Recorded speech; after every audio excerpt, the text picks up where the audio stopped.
ये कहानी बहुत समय पहले की है, जब ईश्वर को लेकर बहुत ज़्यादा चर्चाएं चला करती थीं। ईश्वर की महिमा और सर्वशक्ति की बातें सुनकर एक व्यक्ति जिसका नाम कार्तिक था, कार्तिक ने सोचा कि ईश्वर से मिलना चाहिए। बहुत सोचने के बाद उसने अपने खाली समय में ईश्वर को खोजना शुरू कर दिया।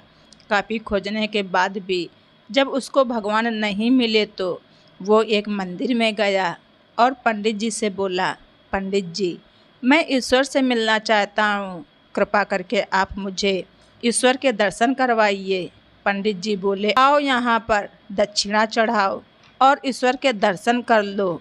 ये सुनकर कार्तिक बोला, महाराज, मैं असली ईश्वर से मिलना चाहता हूँ। पंडित जी बोले, फिर तो तुम्हें किसी योगी के पास जाना चाहिए। कार्तिक ने पूछा, मुझे योगी जी कहाँ मिलेंगे? पंडित जी ने कहा, यहाँ से 2 योजन दूर एक पहाड़ी पर एक योगी महाराज जी रहते हैं।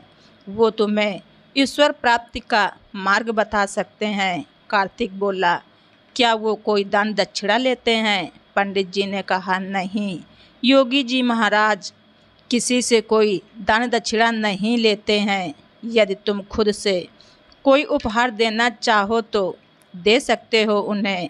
इसके बाद कार्तिक ने सोचा कि 2 योजन तो बहुत अधिक होता है, चलते चलते शाम हो जाएगी, मैं कल जाऊंगा।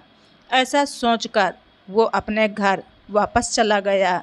दूसरे दिन अपना सारा कामकाज जल्दी से ख़त्म करके वो योगी जी महाराज से मिलने पहाड़ी की ओर चल दिया। चलते चलते वो थक गया। पास ही वहाँ एक झरना बह रहा था। वहाँ उसने हाथ मुँह धोया, पानी पिया और आगे चल पड़ा।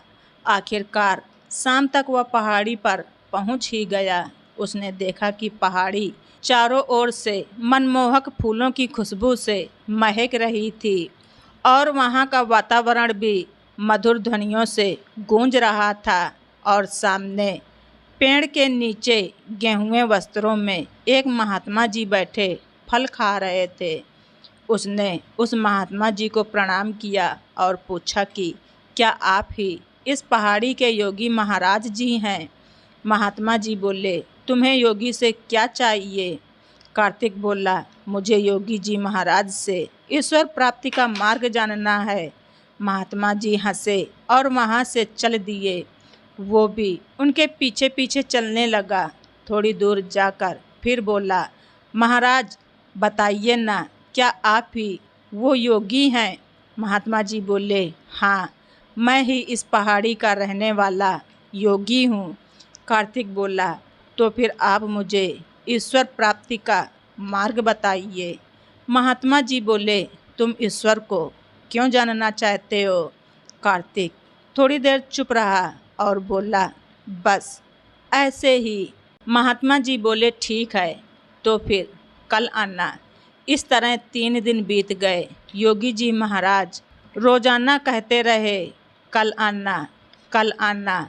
चौथे दिन उस कार्तिक के सब्र का बांध टूट गया और वो बोला, गुरुजी, बताना है तो बताइए, अन्यथा मना कर दीजिए। मैं रोज़ रोज़ यहाँ आकर परेशान हो गया हूँ। महात्मा जी बोले, चलो ईश्वर से मिलने से पहले स्नान कर लें। ये कहकर वो दोनों एक नदी के किनारे पहुँचे। नदी के किनारे पहुँचकर महात्मा जी ने पूछा, तुम्हें तैरना आता है? कार्तिक बोला, नहीं गुरुजी, मैंने तैरना नहीं सीखा क्योंकि मुझे पानी में उतरने से बहुत डर लगता है। ये सुनते ही महात्मा जी ने कार्तिक को नदी में धक्का दे दिया। नदी में गिरते ही वो चिल्लाने लगा, हाथ पैर मारने लगा और वो डूबने लगा। थोड़ी देर बाद महाराज जी ने उसे बाहर निकाला और पूछा, जब तुम पानी में डूब रहे थे उस समय तुम्हें सबसे अधिक चाहत किस चीज़ की थी? कार्तिक बोला, महाराज, उस समय तो मेरा पूरा ध्यान अपने एक एक सांस पर था कि कौन सी सांस मेरी अंतिम सांस होगी। महात्मा जी बोले, क्या इसी तरह तुम्हारी चाहत ईश्वर प्राप्ति की भी है? इतना सुनते ही कार्तिक को ईश्वर प्राप्ति का मार्ग पता लग चुका था। वो जान चुका था कि ईश्वर की चाहत को केवल शब्दों और पूजा पाठ तक सीमित रखकर भगवान को नहीं पाया जा सकता।